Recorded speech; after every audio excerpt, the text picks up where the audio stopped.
નમસ્કાર દર્શક મિત્રો, 7 ડે ન્યૂઝમાં આપનું સ્વાગત છે। રાજકોટ જિલ્લાના ગોંડલમાંથી આ સમયના સૌથી મોટા અને કંપાવી મૂકે તેવા સમાચાર સામે આવી રહ્યા છે। ગોંડલ શહેરમાં તાજેતરમાં જ બનેલી કોળી યુવક નિલેશ શેખનીની ક્રૂર હત્યા મામલે આજે પોલીસ તપાસ અને ઘટના સ્થળના રિકન્સ્ટ્રક્શન દરમિયાન ભારે હંગામો મચી ગયો છે।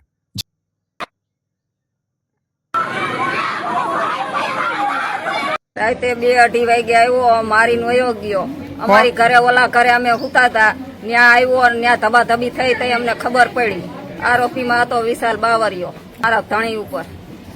मांग करवामां आवी हती के मारो तमे अमारी सामे एक धोको न मार्यो ने वया गया अमारी मांग छे के अमारी सामे एने मारो सजा मळवी जोईए एने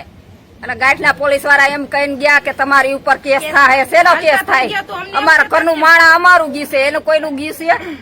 હાલતા થયા તો અમને કહેતા ગયા કે તમારી ધમકી દેતા ગયા। મારું નામ આરતીબેન શેખ મારા જેઠની હત્યા થઈ છે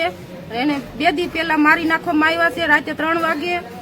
કોઈને ખબર નહોતી કોઈને જાણ નહોતી મારી નાખવામાં આવ્યા છે વિશાલ બાવરિયા આરોપીને લઈ આવ્યા હતા આજે આયા કને લઈ આવ્યા હતા અમે ઘણી માંગ કરી કે અમને મારવા દો અથવા તમે મારો ઈ લોકોએ માર્યું નહીં અમને મારવા દીધા નહીં છતાં ઈ લઈને ગાડીમાં લઈને જતા હતા તો અમે વાહે ગયા કે ભાઈ અમને થોડોક તો અમને મારવા દો અમારી રીતના થોડો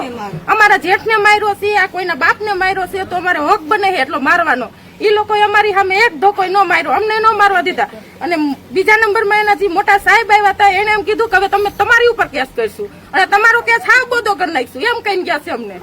માંગી છે કે ફાંસીની સજા જ આપો। ઓકે આટલા બધા ખૂન કરીને પછી જાય તો એને ફાંસીની સજા જ થવી જોઈએ। હજી એને માર્યો નથી।